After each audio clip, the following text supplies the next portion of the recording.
آقا عرض ادب، چطورید برامج؟ خوبید؟ سلامتید؟ اینجا فکت سیتی، خیلی خوش اومدید. من اشکانم و در خدمت شما هستم دوستان عزیز. خب فکت سیتی، در مورد فکت سیتی بخوام براتون توضیح بدم دوستان.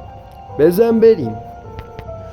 خب بذار در مورد محتوای کانالمون بگم دوستان. تمامی محتوا هست توش. برای مثال بخوام بگم طنز هست توش، ترسناک هست توش، فکری هست توش، باحال هست توش، هیجانی هست توش، جنایی هست توش دیگه. مثلا بذار مثال براتون بگم. محتوا بیکرانه. مثلا نور گوشه میخوای زیاد کنی، میخوام نور کانال براتون زیاد کنم، یه علامت بی نهایت کنار محتوای فکت سیتی بذار. یعنی محتوا هر جور دلت بخواد هست توش. خب حالا این محتوا به چه صورت ارائه میشه؟ به صورت معما هست، به صورت تئوری هست، به صورت فکت هست، به صورت آیا میدانستید هست، به صورت اگرچه هست.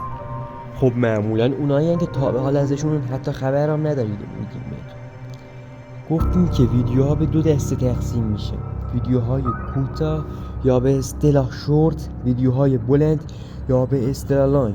ما هفته 2-3 تا ویدیوی طولانی داریم رفقا و هر روز ویدیوی شورت براتون میذاریم.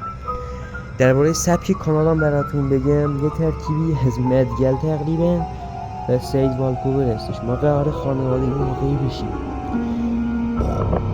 تمام توضیحاتی در مورد کانال باید بدونیم و ما سابسکرایب، لایک، زنگوله حمایت کنید دوستان. کسی که تلاش میکنه حمایت کنید. حمایت کنید. دمتون گرم. قربون مرام یکیتون.